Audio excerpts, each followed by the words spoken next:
Yo, what's up vlog? Welcome to my guys. And ito nga, pumunta nga tayo dito sa may SM Mall of Asia dito sa Pasay.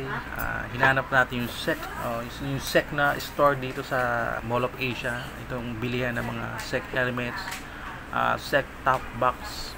At ito, hinanap nga natin dito itong nababalitaan kung SEC Kalaw.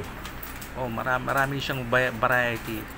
SEC Kalaw, SEC Penguin, SEC Elephant. So ito yung pinakamura. So itong SEC Kalaw na to. So ipinitings ko nga siya rito sa talagang pang RFI 175 na na bakal at mas mabigat.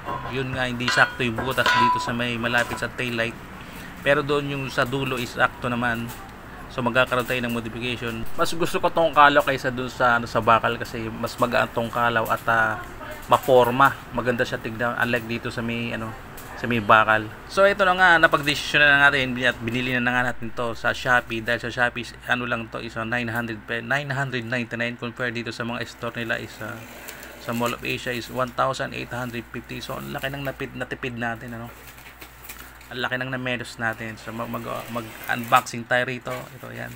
Parehas siya. Parehas yung box. Parehas yung presyo sa mall. Ayan. Kung makita nyo yung presyo is 1,850.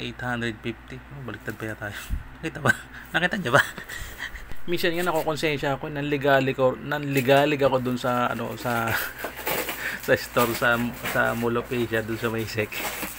Niligalig ko sa room. Pinagpabuksan ko lahat ng mga box doon na may laman ng ito kalaw, tapos yung bakal na bracket.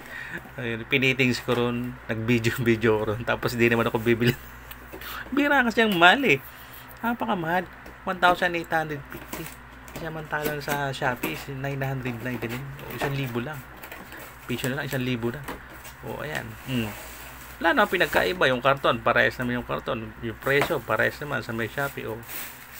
Pati yung mismong yung pinaka-importante mismong yung product mismo, yung bracket na alloy bracket na to. Sa aking review dito is yun, maganda yung quality. Hindi siya mabigat compare doon sa bakal na na pang RFI.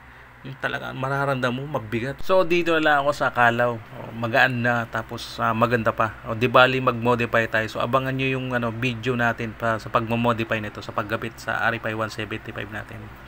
So happy Valentine's Day Negro. So ito yung regalo ko sa kanya. Maraming salamat po sa inyo sa inyong panonood. Ito po si Mr. Freeman, nagsasabi nga keep safe and ride safe. And see you to the next one. Bye-bye.